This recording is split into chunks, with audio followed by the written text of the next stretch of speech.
Hello बच्चों, welcome back my YouTube channel Neeraj classes में आपका स्वागत है। तो बच्चों, आप सभी की पढ़ाई जोरों शोरों पर चल रही होगी। स्पेशल बोर्ड वालों की कक्षा 10 और कक्षा 12। सही है बच्चों, जोरों शोरों पर पढ़ाई चल रही होगी आप सभी की। तो आज मैं आपके सामने बच्चों एक वीडियो लेकर आया हूं। कक्षा 10 हिंदी कौशल्य सुमित्रा मिलन, करमवीर भरत खंड काव्य के आधार पर कौशल्य सुमित्रा मिलन का सारांश लेकर आया हूं, जो कि बोर्ड परीक्षा में हर बार पूछा जाता है।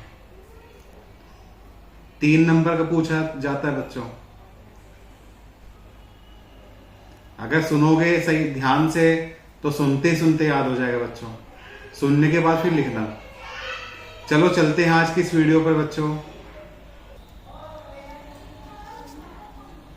तो बच्चों चलते हैं। करमवीर भरत खंड काव्य के आधार पर कौशल्या सुमित्रा मिलन का सारांश अपने शब्दों में लिखिए। ऐसे करके प्रश्न पूछा जाएगा पेपर में, बोर्ड परीक्षा में। तो इसका आंसर है, इसका सारांश है बच्चों कौशल्य सुमित्रा मिलन का। भरत के आने की सूचना पाकर कौशल्या का हृदय अत्यधिक स्नेह से भर गया। स्नेह यानी कि प्यार से भर गया। यानी कि भरत के आने की सूचना पाकर कौशल्या का हृदय अत्यधिक स्नेह से भर गया है। अपने सामने खड़े तथा चरणों में शीश झुकाए हुए भरत तथा शत्रुघ्न को कौशल्या ने आशीर्वाद दिया। अपने सामने खड़े चरणों में शीश झुकाए हुए भरत तथा शत्रुघ्न को कौशल्या ने क्या दिया था? आशीर्वाद। भरत को छाती से लगाकर कौशल्या अत्यधिक विलाप करने लगी। भरत को छाती से लगाकर कौशल्या अत्यधिक विलाप करने लगी। कौशल्या की दशा को देखकर भरत का हृदय फटने लगा। कौशल्या की दशा को देखकर भरत का हृदय फटने लगा। दशरथ मरण तथा राम के वनगमन का कारण अपनी माता कैकेयी के वरदानों को मानकर भरत ने स्वयं को धिक्कारा। धिक्कारा यानी कि कोसा, स्वयं को कोसा।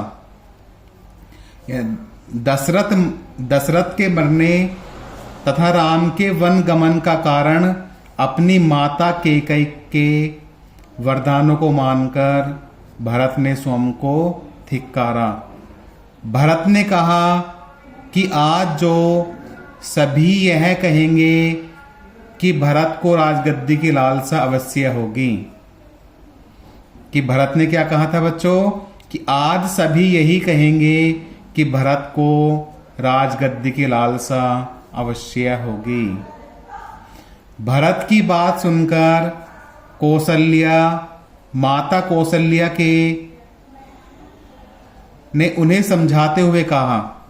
माता कौशल्या ने उन्हें समझाते हुए कहा कि हे पुत्र, इस घटना में न कोई तुम्हारा हाथ है और न कोई कैकेयी का दोष है। इस घटना में न तो कोई तुम्हारा हाथ है और न कैकेयी का कोई दोष है। होनी तो होकर ही रहती है। अगर फिर भी कोई तुम्हारे विरुद्ध यदि कुछ कहेगा तो मैं उसकी जीभ खींच लूंगी। होनी तो होकर रहती है, अगर तुम्हारे विरुद्ध कोई कुछ कहेगा तो मैं उसकी जीभ खींच लूंगी।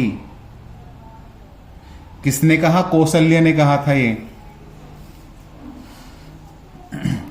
ध्यान से सुनना बच्चों, सुनते सुनते याद हो जाएगी। 2-1 बार सुनोगे तो अपने आप ही याद हो जाएगी बच्चों। फिर नीचे लाइन से लिखेंगे,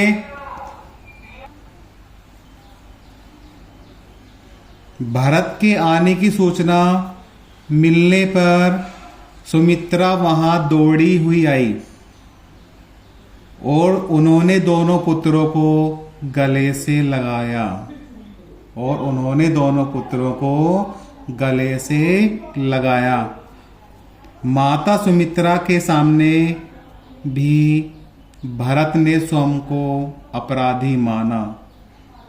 जो माता सुमित्रा थी उनके सामने भी भरत ने स्वयं को अपराधी माना।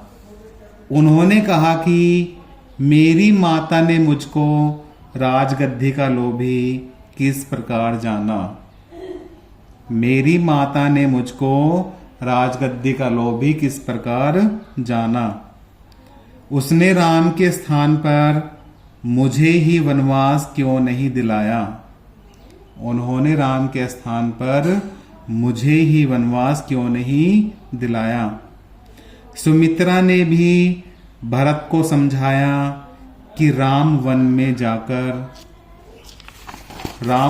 जाकर राक्षसों का विनाश करने में सक्षम और निपुण है। राक्षसों का विनाश करने में सक्षम और निपुण है।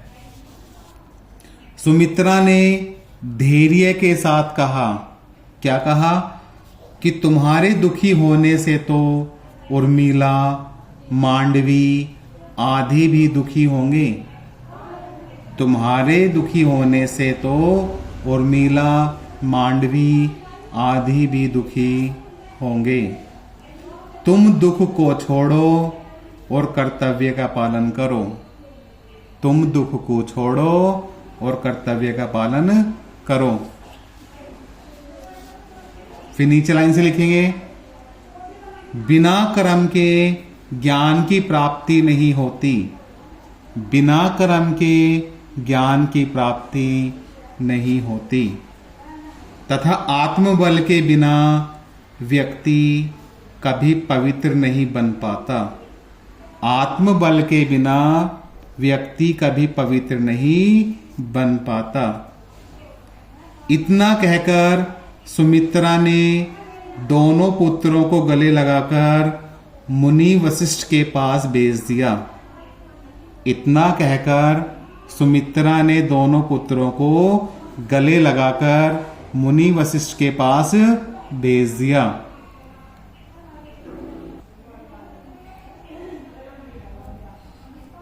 तो राम ने बड़ी सहानुभूति से भरत तथा कैकेयी को समझाते हुए कहा कि पिता स्वर्गलोक चले गए, माताएं विधवा हो गई।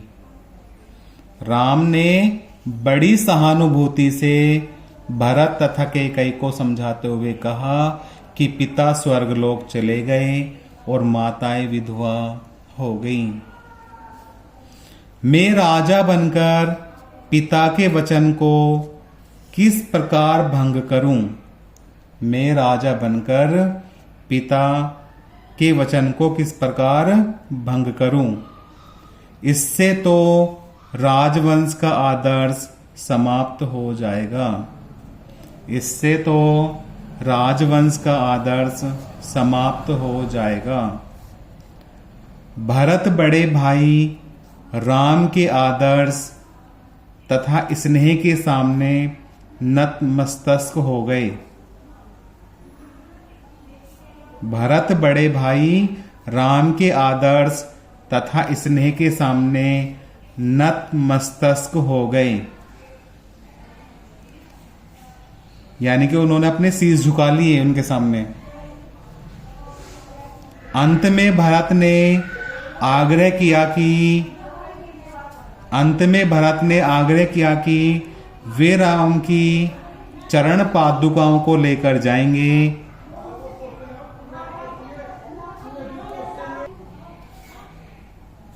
अंत में भरत ने आग्रह किया कि वे राम की चरण पादुकाओं को लेकर जाएंगे।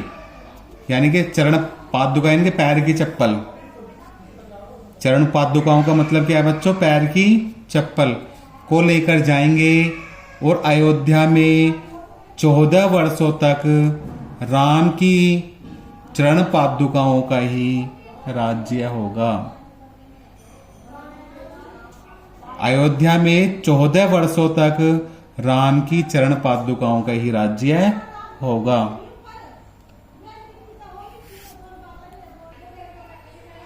तो बच्चों, ये कौशल्य सुमित्रा मिलन का सारांश था, जो कि बोर्ड परीक्षा के लिए बहुत इंपॉर्टेंट है। सभी बच्चे ध्यान से सुनेंगे, 1 या 2 बार में सुनेंगे तो याद हो जाएगा। सही है बच्चों? तो अगर मेरी वीडियो बच्चों अच्छी लगे तो ज़्यादा से ज़्यादा मात्रा में लाइक, सब्सक्राइब, शेयर करना ना भूलें। Love you, bye bye.